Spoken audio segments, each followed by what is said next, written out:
par la revue Le Nouveau Recueil, revue qui n'existe plus d'ailleurs. Enfin bon, ça veut dire que ce n'est pas un texte tout à fait récent, mais c'est un texte il y a enfin, 4 ou 5 ans. Bien, et donc et qui porte sur la beauté en littérature, enfin à partir d'une phrase de Flaubert. Donc ça c'est le premier texte qui est très bref. Et puis je vous lirai un second texte de moi également, parce que j'ai repris cette question de la beauté en littérature, enfin de qu'est-ce que c'est la beauté d'une phrase, à partir de, enfin en appliquant cette réflexion, si le mot n'est pas trop fort, à Claude Simon, voilà, à la phrase de Claude Simon. Alors, et précisément à des phrases j'ai pris comme exemple un passage, enfin un ou deux passages des Géorgiques. Donc le deuxième texte, ce sera ce texte qui s'appelle Mine de plomb, sur la phrase de Claude Simon.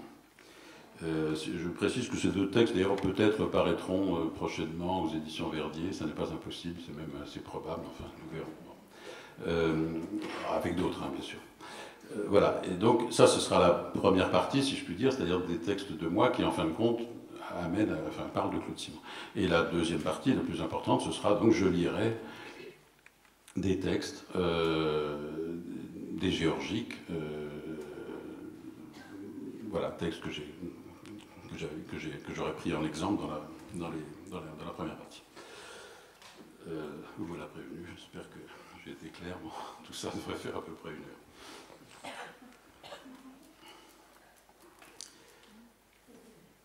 Alors, donc la question du nouveau recueil, de la revue Le Nouveau Recueil, était la suivante. C'était une citation de Flaubert dans une lettre à Tourguenieff. Il me semble, donc Flaubert, il me semble que la prose française peut arriver à une beauté dont on n'a pas l'idée. Ne trouvez-vous pas que nos amis sont peu préoccupés de la beauté? Il n'y a pourtant que cela d'important au monde. Voilà, donc lettre de Flaubert à Tourguenieff du 25 juin 1876. Comme poète ou comme prosateur, cette préoccupation existe-t-elle ou a-t-elle un sens pour vous? Bien, alors, je répondais ceci, je ne vois pas pourquoi écrire si ce n'est en effet pour arriver à de la beauté avec les mots. Il s'agit de savoir si la littérature est un divertissement, un rite social ou bien un art, l'art des mots. Raconter des histoires, transmettre des idées, témoigner, des tas d'institutions bavardes s'occupent de ça. Les grands-mères, du temps au moins qu'elles savaient raconter des histoires, l'université, les médias, le cinéma, même les partis politiques. Tramer de la beauté avec les mots, en revanche, est proprement l'objet de la littérature. Seulement, on ne sait pas du tout en quoi consiste cette beauté verbale. On cherche à tâtons, obstinément, quelque chose qu'on ne connaît pas, ou plutôt quelque chose qu'on a souvent éprouvé lecteur. Et alors cela donne envie d'interrompre sa lecture pour se lever et tourner en rond, en répétant, en ressassant la phrase qui vous a balancé comme une décharge électrique, mais que pour autant on ne sait pas définir. D'autres s'y sont essayés avant nous, qui nous aident un peu. J'ai ainsi mon petit florilège, ma boîte à outils, je bricole avec ça, qui ne me permettra jamais d'écrire une seule belle phrase, évidemment, mais peut-être d'entrevoir comment ça arrive, ce mystère. De Flaubert, par exemple, dans d'autres lettres, cette idée assez intimidante que, alors là il y a beaucoup de citations, je ne vais pas à chaque fois faire, bon, vous comprendrez que c'est des citations. Donc cette idée assez intimidante que l'expression juste est unique, inchangeable, la seule et en même temps l'harmonieuse. Ponge dit la même chose avec l'histoire de sa trouvaille du rose sacripant.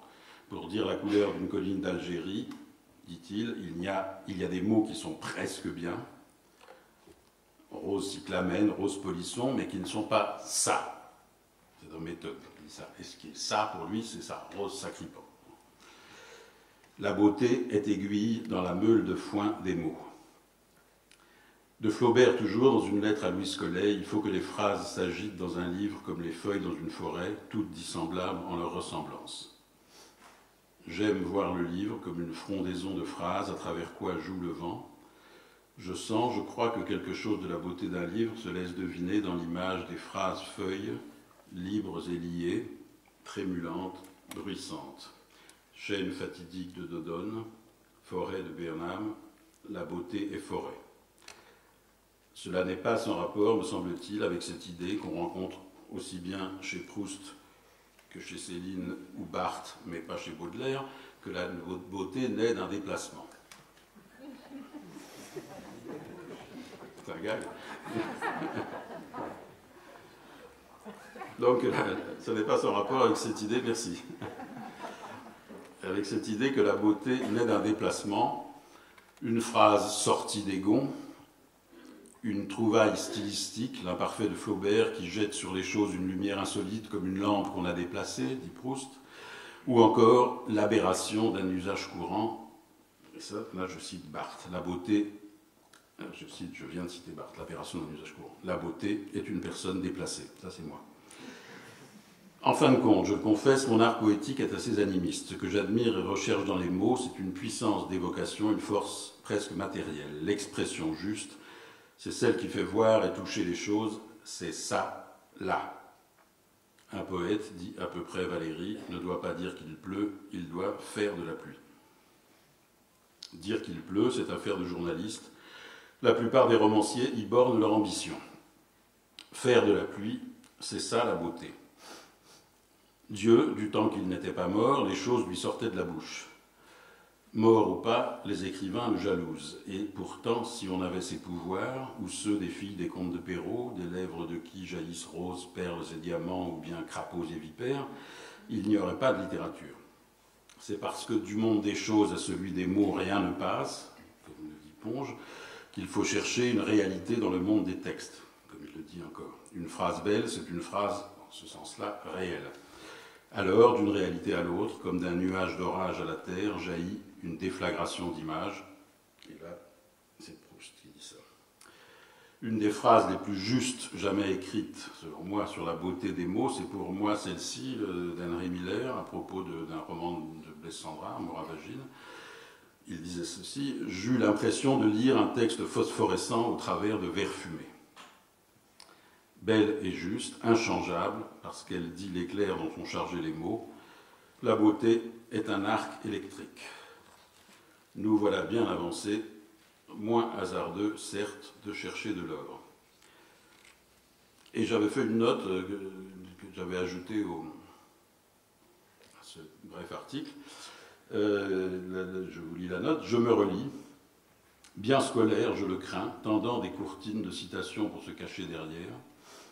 C'est que la question est de celle qui impressionne, la beauté, on ne l'assied pas facilement sur ses genoux. En fin de compte, j'aurais peut-être seulement dû dire ceci: en littérature est beau ce qui est précis, vole droit au but, la beauté est une flèche. Bon, alors ça c'était le premier petit texte qui est à l'origine du second, qui parle de Claude Simon. Je lis donc le second. Récemment, la revue Le Nouveau Recueil m'a demandé, à moi parmi d'autres, de réfléchir autour d'une phrase de Flaubert dans une lettre à Tourguenieff qui évoque la beauté à laquelle on peut atteindre dans la langue française et qui devrait être le souci de tout écrivain. J'ai essayé, mais je crains de l'être. Non seulement les mouches sont emmerdantes, mais on est mort.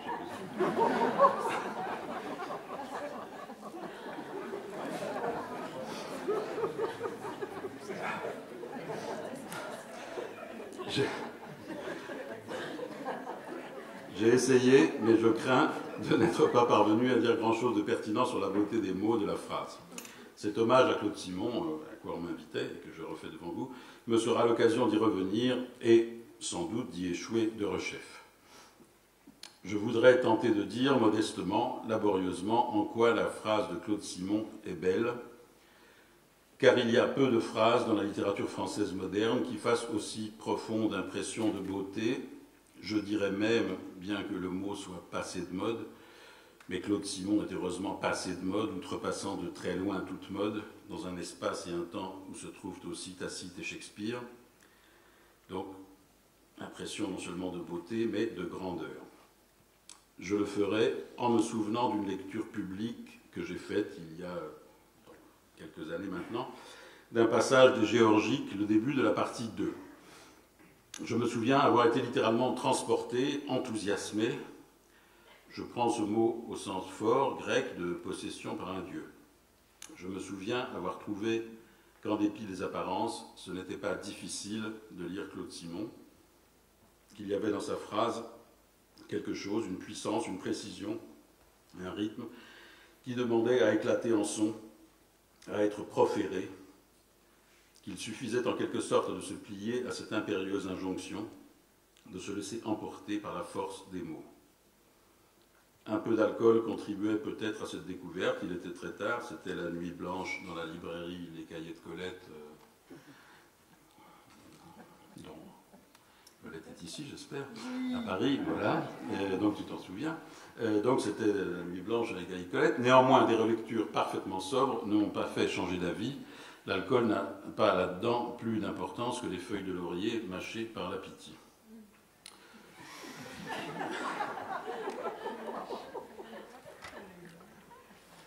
Les soldats sont dans un train, dans un wagon à bestiaux. Ils ne savent pas où ils vont. Le froid oblige à maintenir fermées les portes coulissantes. En collant l'œil à l'interstice qui sépare les planches des parois, on aperçoit une campagne enneigée sur quoi tombe la nuit. Choc saccadé des roues aux jointures des rails. Le train s'arrête enfin. On saute sur le ballast, on fait descendre d'autres wagons les chevaux. Cependant que se forment les pelotons, passe en tonnerre un train de voyageurs. On saute en selle, la marche commence, sans but, dans l'hiver et dans la nuit, comme dit la chanson des gardes suisses placée en exergue du voyage au bout de la nuit. Et d'ailleurs, il semble rouler dans ces pages un écho lointain de la marche nocturne du cavalier Bardamu vers Noirceur sur la Lys. Bientôt, la fatigue, le découragement, l'obscurité, la neige qui tombe font que l'escadron se disloque.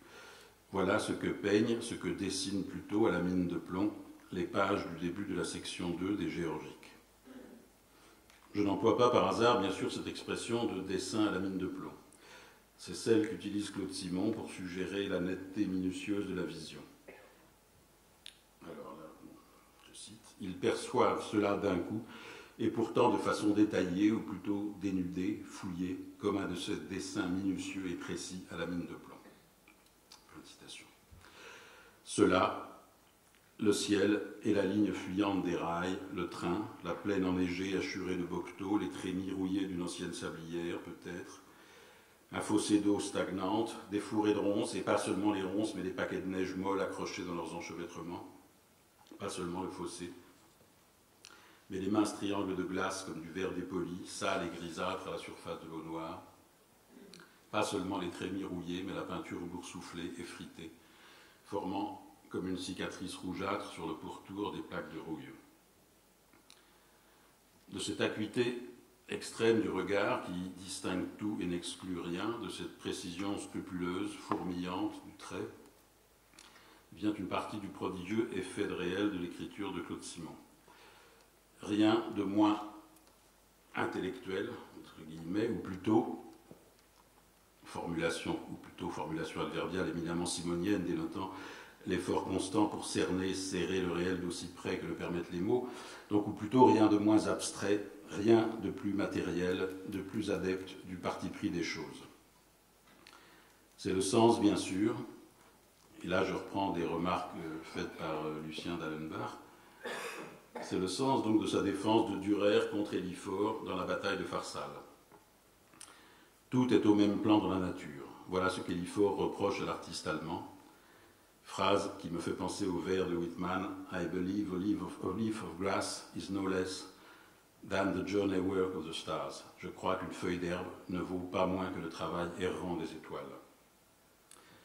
Eh bien, oui, tout est immanent, tout est là, tout est vu et doit être dit d'un coup et pourtant de façon détaillée. La mine de plomb de Claude Simon embrasse dans un seul mouvement, à la fois très ample et très réticulé, l'espace et ce qui le remplit.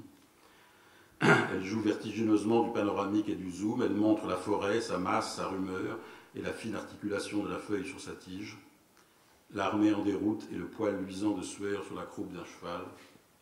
Elle va sans cesse du cosmos à la chose infime, et c'est ce battement en elle qui lui confère, je crois, cette puissance un peu grisante qui impose au lecteur sa loi. Elle a quelque chose de l'aleph borgésien.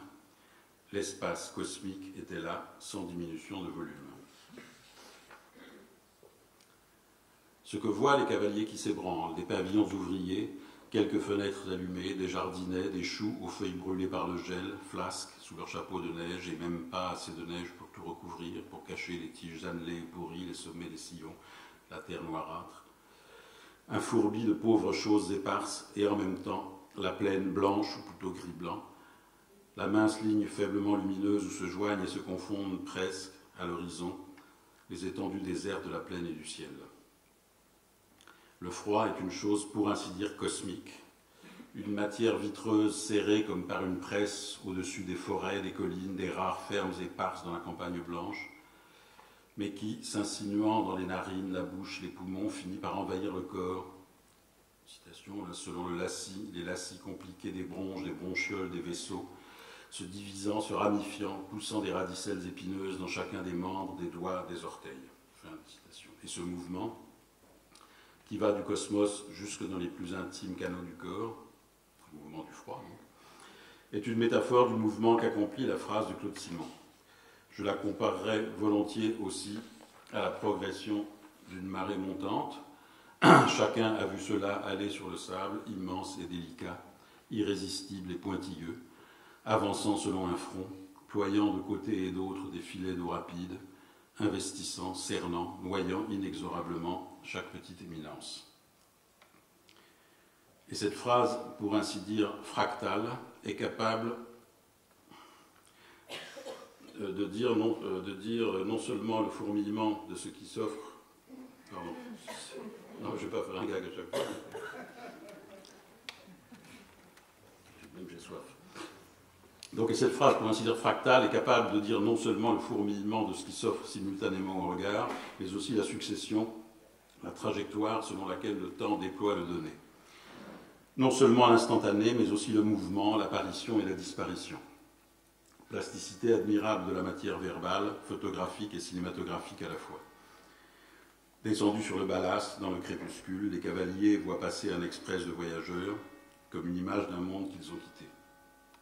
C'est d'abord le bruit annonciateur, sans rien de visible encore, puis un point qui grossit, se transforme en une ligne filant à toute vitesse de wagons verdâtres, aux fenêtres desquels paraît une humanité étrange, demeurée du côté de la paix, de la quiétude. Femme donnant le biberon, petite fille avec un nœud dans les cheveux, homme en manche de chemise, puis l'apparition se résorbe, se rétracte, jusqu'à n'être plus qu'une lanterne rouge dans l'ombre, puis un point, puis plus rien, une fumée, une odeur de charbon, qui un instant encore flotte avant de se disperser. Tout cela, cette vision s'ouvrant, se déployant, puis se refermant au long d'une phrase, dont le grondement croissant puis décroissant est rythmé par le martèlement des roues aux cassures des rails, une phrase à la perspective aussi vertigineuse que celle d'affiches célèbres de Cassandre. Et la même cinématographie, quelques 25 pages plus loin, les lumignons des vélos s'allumant dans la nuit à la sortie des aciéries, s'approchant, s'arrêtant au poste de garde, repartant, s'éloignant, la lumière du fanal reflétée faiblement par les derniers feux arrière qui jetaient dans les ténèbres glaciales de fugitifs éclats de rubis, tout ce mouvement orchestré par le craquement de la neige, des tintements de métal, le sifflement des freins. S'il n'est pas difficile de lire à haute voix Claude Simon, en tout cas pas si difficile qu'on le croit, que cela paraît d'abord, si c'est une expérience au sens que j'ai dit enthousiasmante, c'est parce que ces phrases sont comme saturées d'une puissance matérielle, d'un pouvoir d'évocation physique qui impose presque aux mots écrits de devenir des mots incarnés, proférés dans l'air physique par une voix humaine, vibrant dans l'air physique, adressés d'un corps à d'autres corps. Il y a une force à l'intérieur d'elle qui va vers l'extérieur d'elle, une force d'expression qui est aussi une force d'expansion. Et puis je voudrais encore ajouter ceci, en quoi s'énonce une reconnaissance. La lecture de Claude Simon n'invite pas seulement à la voix, elle est de celles rares qui suscitent en une jalousie non mesquine le désir d'écrire. Telle est la générosité de la beauté. Toute belle œuvre, note Barthes dans sa préparation du roman, fonctionne comme une œuvre désirée mais incomplète et comme perdue parce que je ne l'ai pas faite moi-même et qu'il faut la retrouver en la refaisant. Écrire, c'est vouloir réécrire. Je veux m'ajouter activement à ce qui est beau et cependant me manque, me faut. Fin de la citation de Barthes. L'œuvre de Claude Simon est si loin que je m'en trouve, ça n'est pas la question. Ce grand souffle, grand arroi de mots, grand pneuma matériel, ce grand poème moderne en quoi résonnent les échos des littératures anciennes, parce que peu d'œuvres où se manifeste avec cette hauteur l'antiquité de la littérature, au sens où Barthes le dit, elle me faut. Voilà. Alors maintenant, on va passer donc à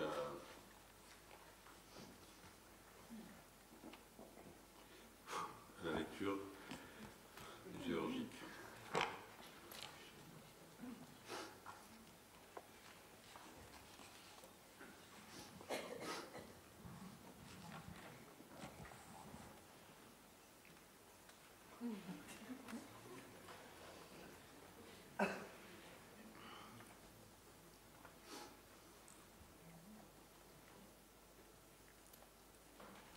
Pardon, je ne sais pas pour faire le coup, mais je vais jeter ça et mettre un livre dessus. Ça.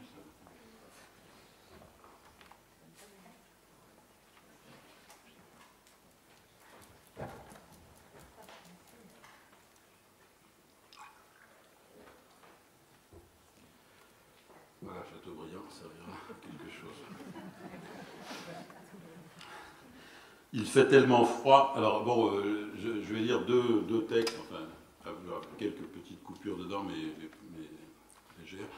Il s'agit donc, enfin, ceux qui n'ont pas lu les géorgiques, il s'agit voilà, de description de la drôle de guerre, enfin, là, quand Claude Simon était cavalier.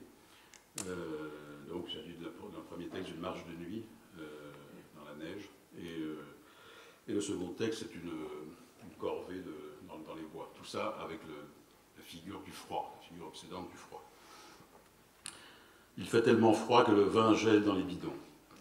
Le liquide violet, glacé et âcre, comme si le goût était lui aussi violet, déteint, comme ces taches délavées, lilas tournant au bleuâtre que laissent sur les nappes les mauvais vins. Le froid d'acier accusant encore la saveur métallique et de produits chimiques, gaz ferrique. Ils peuvent sentir sur leur langue et contre le palais de minuscules cristaux qui craquent sous la dent et fondent aussitôt. Ils n'ont rien d'autre comme repas que les rations froides de bœuf en boîte et des camemberts à consistance de plâtre, gelés eux aussi. Ils se les partagent et les mangent sans racler la croûte. Sous le couteau, la pâte sèche s'effrite et se fractionne en débris qu'ils s'efforcent de rassembler sur la tranche de pain.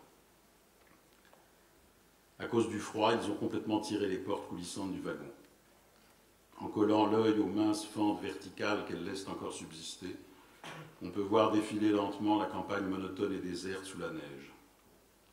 Après qu'ils ont mangé et bu, ils restent assis sur le grossier plancher de bois. Ce qu'ils ont avalé dans leurs estomacs comme un bloc de pierre froide. Ils se tiennent adossés à la paroi du wagon, recroquevillés dans leurs manteaux, silencieux et taciturnes.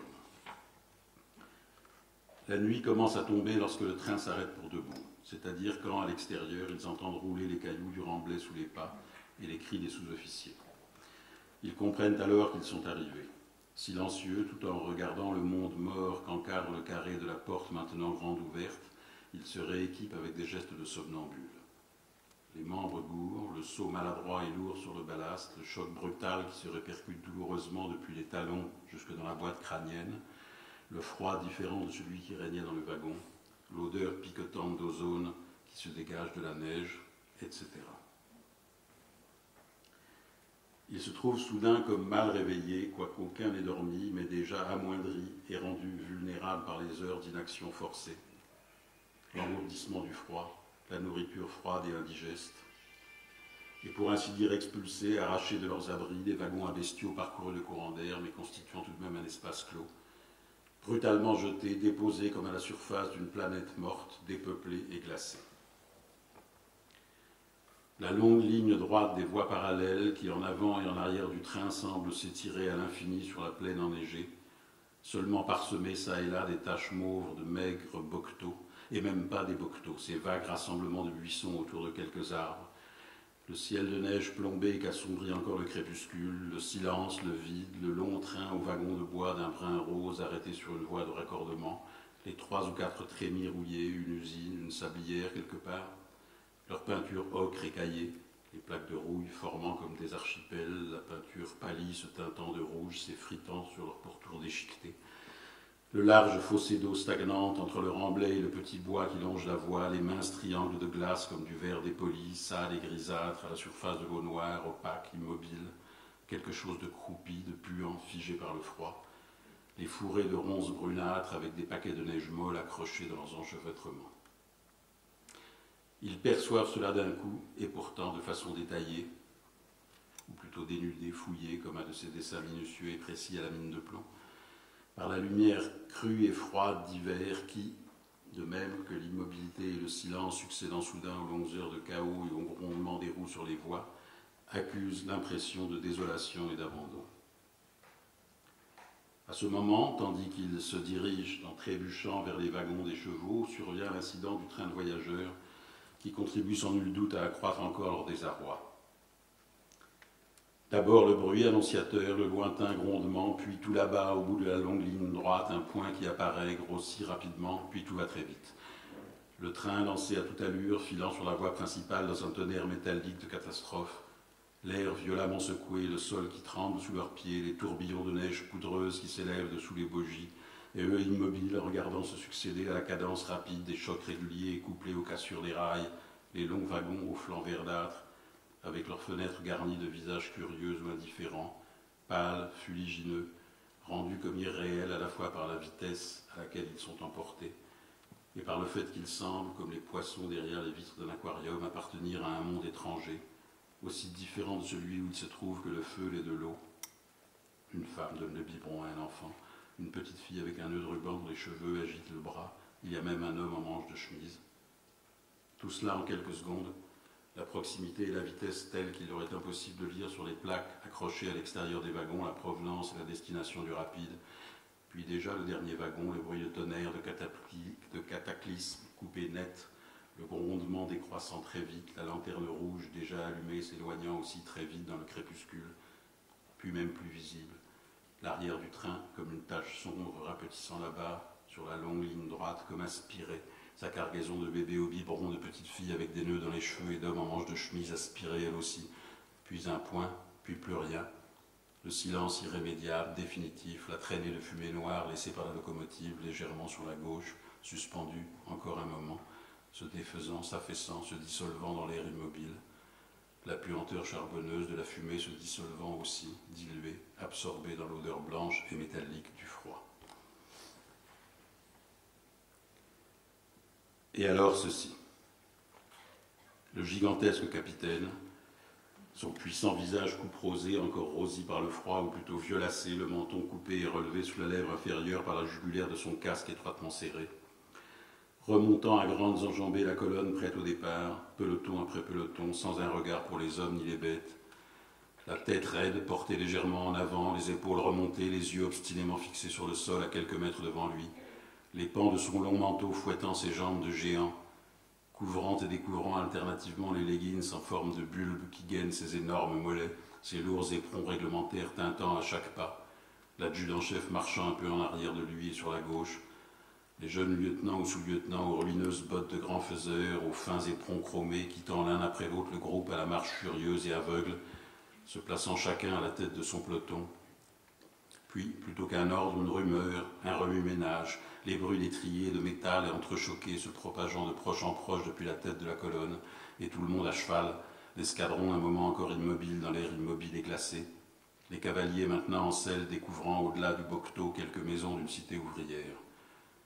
Pas un village, ni même un hameau, une douzaine de pavillons environ, tous exactement pareils, aux crépis sombres, au toit de tuiles mécaniques d'un rouge sale, 3 ou 4 fenêtres déjà allumées, chacun avec son jardinet aux légumes gelés, flétris, des choux montés en graines, leurs feuilles flasques pendantes sous leurs chapeaux de neige, et même pas assez de neige pour tout recouvrir, pour cacher les tiges annelées et pourries, les sommets des sillons, la terre noirâtre, et personne, même pas un enfant, même pas un chien, pour les regarder quand l'escadron s'ébranle, longe les jardinets et les fenêtres allumées n'encadrant aucune silhouette. Et après cela, une fois la morne rangée de maisons et de jardinets dépassée, plus rien. La plaine nue, blanche ou plutôt gris-blanc, tout juste séparée du ciel à l'horizon par une étroite marge faiblement teintée de rose du côté du couchant. Et très vite, la nuit tombe.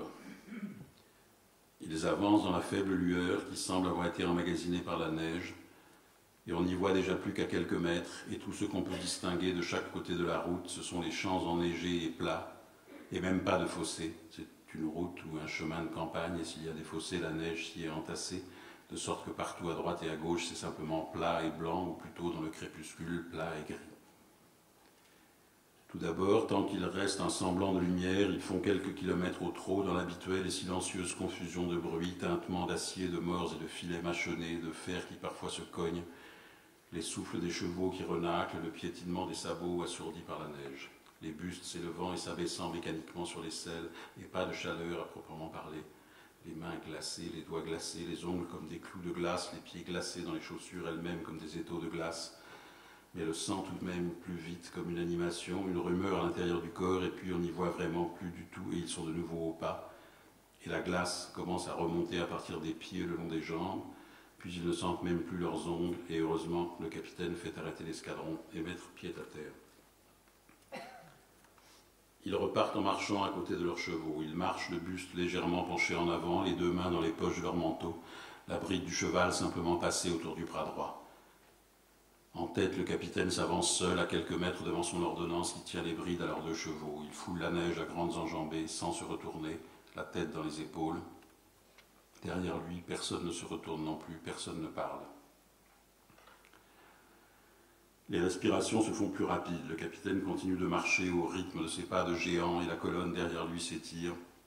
Quoique tout ce que l'on puisse distinguer, ce soit la queue et la croupe du cheval devant soi sombre sur le fond de neige. Et à un moment, il y a une silhouette casquée debout, immobile sur le côté de la colonne, et il sort de la silhouette une voix qui répète, pas cri, qui dit « Allons Céron, allons Céron ».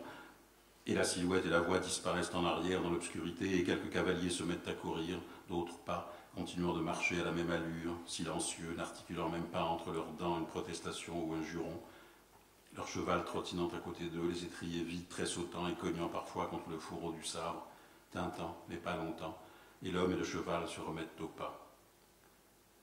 Cela fait une série de cliquetis métalliques qui se propagent de proche en proche, puis cessent, laissant place de nouveau au silencieux craquement de la neige sous les pas, et un peu plus tard, on voit sur la gauche la silhouette obscure du sous-officier qui court maladroitement dans la neige épaisse, là où il n'a pas été foulé par la colonne, sur le côté de la route, ou peut-être dans les champs, comment savoir, puisqu'on ne voit pas trace de fossé.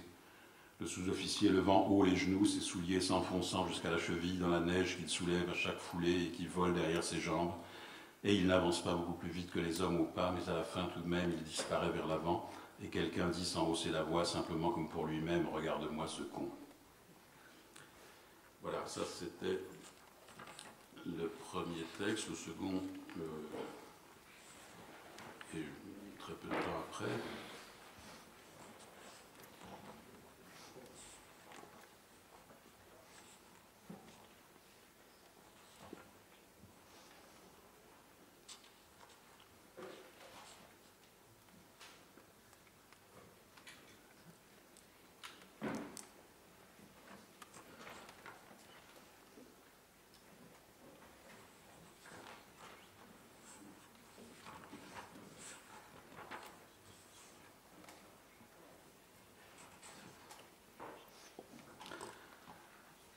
La garde n'était relevée qu'à 11 heures. Il faisait jour depuis longtemps déjà et les balles de paille de la chicane avaient été repoussées sur le côté de la route lorsque le chef de poste voyait passer derrière les vitres au pourtour fleuries d'éventails de givre l'escouade de corvées qui se dirigeait lentement vers la forêt.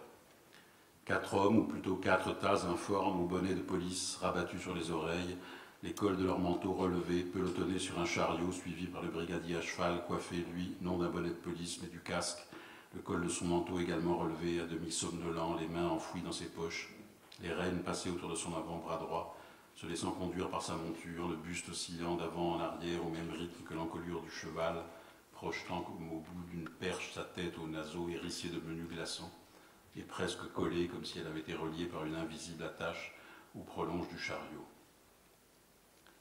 Mais la féerie scintillante, l'embrasement glacé, diamantin, couleur d'amande et de rose, s'était éteint. Le ciel était simplement bleu à présent, sans un nuage, sans même de ces stagnantes écharpes vaporeuses, ces traînées qui semblent parfois laissées par quelques pinceaux géants, translucides et minces.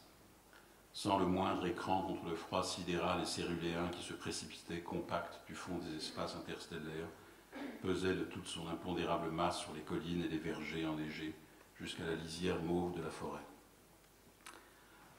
Alors, à ce stade, Chateaubriand ne sert pas simplement à protéger mon verre des moucherons. J'ai voulu, le froid, dans toute cette début de la seconde partie des Géorgiques, est un personnage, est véritablement une figure extrêmement forte, extrêmement dont la présence s'impose, impérieuse, du récit de Claude Simon, le froid, la puissance du froid. Il y a des livres dont je pense à un très grand livre publié chez Verdier, donc j'ai plaisir à le dire, dont le froid est un acteur majeur, c'est Chalamov, bien sûr, c'est les récits de la Colima. Mais alors, certaines descriptions, là, on est libre de croire, libre d'imaginer, et on le sait si on est soi-même un peu écrivain, que les écrivains pensent aux autres, se souviennent des autres. Bon. Et il me plaît de penser que Claude Simon, dans certains des passages, pas forcément ceux que j'ai lus d'ailleurs là sur le froid, se souvient d'un très très beau passage des Mémoires d'outre-tombe de Chateaubriand, où il parle de la retraite, de ce que nous appelons la retraite de Russie, qu'il n'a pas connue bien sûr, mais enfin il en parle tout de même. Il parle du froid, de la neige, et je vais vous lire cette page. Ce sera une petite divagation avant de revenir à Claude Simon.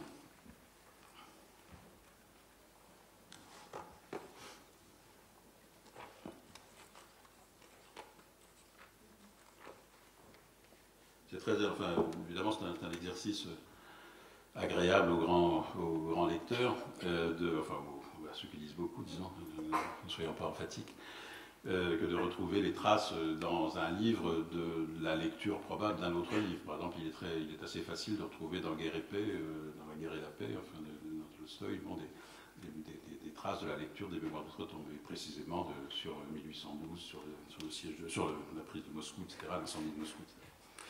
Bref, la scène, par exemple, où Napoléon découvre Moscou depuis le Mont des Moineaux, là, est à peu près la même dans Tolstoï et dans Chateaubriand.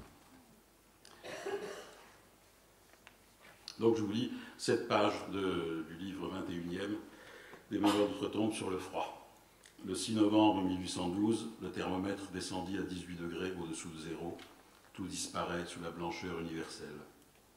Les soldats sans chaussures sentent leurs pieds mourir. Leurs doigts violâtres et roidis laissent échapper le mousquet dont le toucher brûle. Leurs cheveux se hérissent de givre, leurs barbes de leur haleine congelée. Leurs méchants habits deviennent une casaque de verglas. Ils tombent, la neige les couvre, ils forment sur le sol de petits sillons de tombeaux. On ne sait plus de quel côté les fleuves coulent. On est obligé de casser la glace pour apprendre à quel orient il faut se diriger.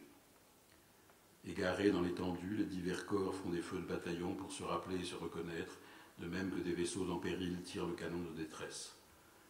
Les sapins chargés en cristaux immobiles s'élèvent çà et là, candélabres de ces pompes funèbres. Des corbeaux et des meutes de chiens blancs sans maître suivaient à distance cette retraite de cadavres. Dans des nuits de 16 heures, battues les rafales du nord, on ne savait ni où s'asseoir, ni où se coucher. Les arbres jetés bas, avec tous leurs albâtres, refusaient de s'enflammer. À peine parvenait-on à faire fondre un peu de neige pour y démêler une cuillerée de farine de sel. On ne s'était pas reposé sur le sol nu que des hurlements de Cosaques faisaient retentir les bois, l'artillerie volante de l'ennemi grondait, le jeûne de nos soldats était salué comme les festins des rois. Lorsqu'ils se mettent à table, les boulets roulaient leur pain de fer au milieu des convives affamés.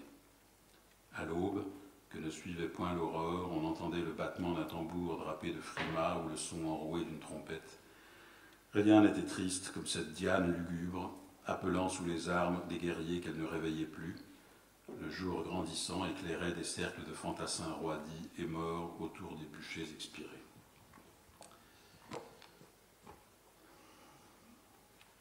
Alors nous retournons à Claude Simon. Donc, je reprends, le ciel était simplement bleu à présent, sans un nuage, sans même de ces stagnantes écharpes vaporeuses, ces traînées qui semblent parfois laissées par quelques pinceaux géants, translucides et minces, sans le moindre écran contre le froid sidéral et céruléen qui se précipitait compact du fond des espaces interstellaires, pesait de toute son impondérable masse sur les collines et les vergers enneigés jusqu'à la lisière mauve de la forêt. Pour s'y rendre, la corvée, les 2 chevaux de trait balançant lourdement leurs encolures, les 4 hommes gelés et recroquevillés dans la charrette, le brigadier somnolent sur sa monture, suivait encore un moment, passé le poste de garde, la grande route, puis à un carrefour obliquait à gauche, s'engageait dans un chemin qui contournait une colline en s'élevant légèrement, redescendait dans le fond d'un vallon, remontait et pénétrait enfin dans les bois.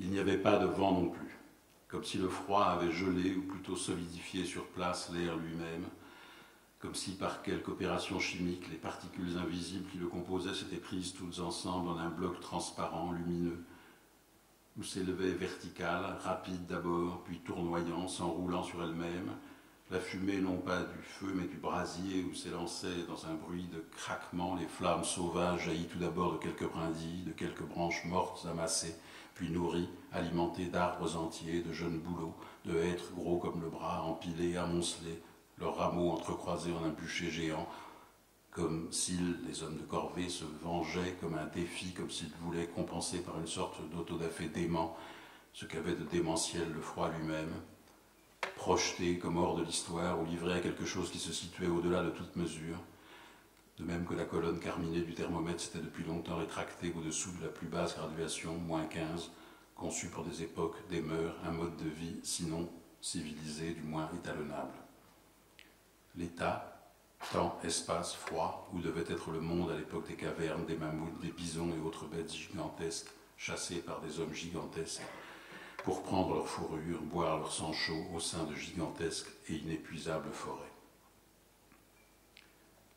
Ceci donc, l'humide chair blonde des jeunes arbres, attaqués à la hache, volant en éclats éparpillés sur la neige, puis les troncs se rompant, se déchirant, leurs cassures hérissées d'échardes aiguës, s'abattant, traînés, ils devaient s'y mettre à 5, s'encourageant, jurant, animés d'une sorte de frénésie, de fureur, jetés dans les flammes et comme insensibles d'abord, puis exhalant comme une faible plainte noyée dans le crépitement sauvage, joyeux, puis exsudant une bave grisâtre d'escargots géants, tandis que dévorés par le feu, ils se rompaient une nouvelle fois, basculaient dans un jaillissement d'étincelles, les flammes redoublant, s'élançant à 3 ou 4 mètres de hauteur.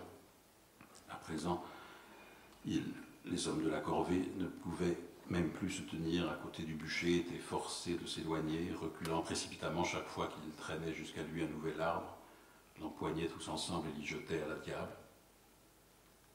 Ondulant, fouettant l'air, leurs extrémités bifides disparaissant dans l'épaisse fumée dégagée par le bois vert et dont les volutes roulaient sur elles-mêmes, se bousculant, s'élevant vers le ciel comme aspirées, et soudain, jusqu'à une certaine hauteur, c'était l'ombre de la clairière, la neige bleutée, les troncs verticaux et sombres, les tourbillons grisâtres où s'enfonçaient les flammes oranges. Soudain, donc, le soleil, les rayons encore presque horizontaux rasant le faîte des arbres, la colonne de fumée saumon tout à coup, rose, comme si sa substance avait changé de nature suivant une ligne coupée au couteau, comme si elle crevait un invisible plafond, pénétrait dans un monde fabuleux composé de couleurs suaves, chatoyantes et féeriques habituellement réservées aux pétales des fleurs, aux rochers de l'Olympe et à la chair des femmes.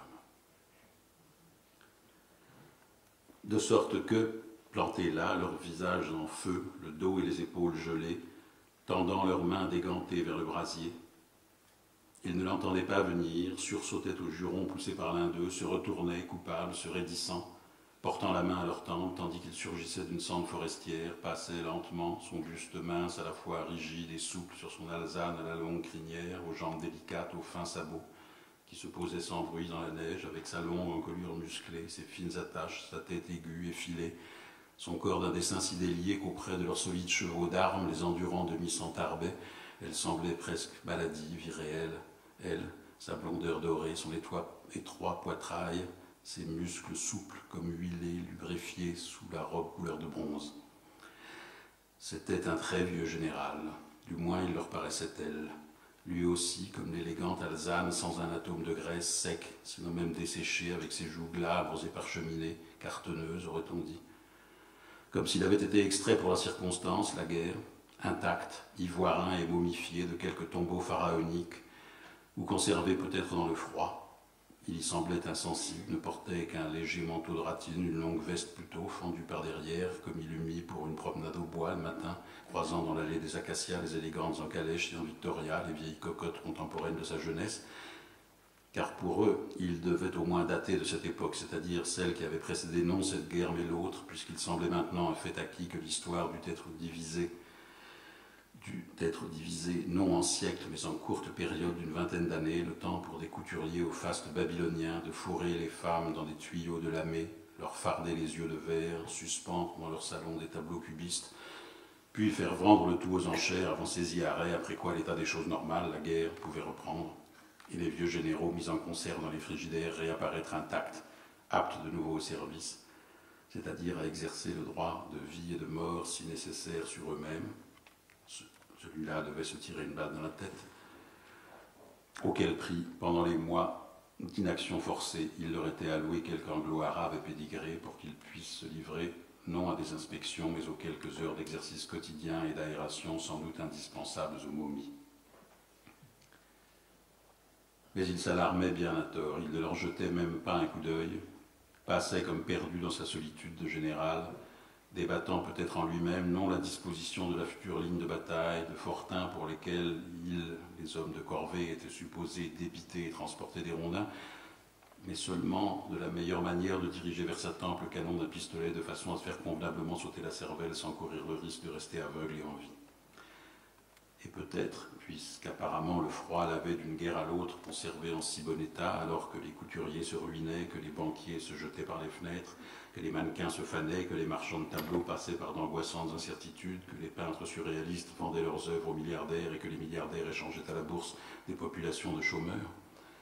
Peut-être, effectivement, ne faisait-il là, par cette matinale promenade dans la forêt glacée, que satisfaire réglementairement à quelque obligation de service, quelque prescription médicale équivalente à un ordre, et destinée à retarder jusqu'au moment propice l'heure où il commencerait à se décomposer.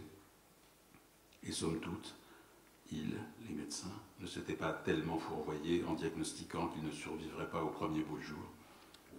En fait, il n'atteignit même pas la seconde quinzaine de mai. Surgissant donc des halliers couverts de givre comme un messager du royaume des morts, élyséen, méditatif et princier, lui qui commandait à une kyrielle de colonels, comtes, de capitaines et de lieutenants marquis ou barons et qui s'appelait simplement Charbonnier, du Cournot ou Lacombe, passant, absent, lointain au pas impérial de son Alzane, suivi d'un second pur sang, un bai à la robe à cajou, aussi illustrée, aussi chatoyante de reflets qu'une chaussure dans la vitrine d'un bottier, sur lequel était juché non pas à cheval, mais à croupeton, comme une sorte de petit singe, de nabot. C'était un jockey déjà en renom dans la vie civile, et qui, debout et botté, campé sur ses courtes jambes arquées, le menton levé et se redressant toute sa taille, ne dépassait pas 1,55 m. Recroquevillé sous le, ou plutôt à l'intérieur du vaste manteau de cavalerie, où dépassaient tout juste sous les pans déployés en jupe, les pieds de poupée remontés par les étriers, les minuscules mains de sapajou en cuir noir, et du col trop large, une blafarde petite gueule de frappe, pas plus grosse que le poing, avec sa bouche en lame de couteau, son nez cassé, ses deux petits yeux de fouine, noirs, durs, sans plus de vie ni d'âme que des billes d'agate, le nain ne détournant pas non plus son regard, tous deux, l'un pharaonique et dessiqué, l'autre simiesque, microcéphale et dangereux, semblables à une apparition, à la fois terrifiant et burlesque, engendré par le froid, la guerre ou le génie morbide de quelques graveurs fantastiques convoquant sur la blancheur du papier la dentelle épineuse des arbres nus, les éclats froids des armes et des personnages allégoriques de légendes ou de cauchemars. Et ben voilà, c'est peut-être un peu court, mais je n'avais pas prévu de lire plus longtemps, donc vous pouvez disposer.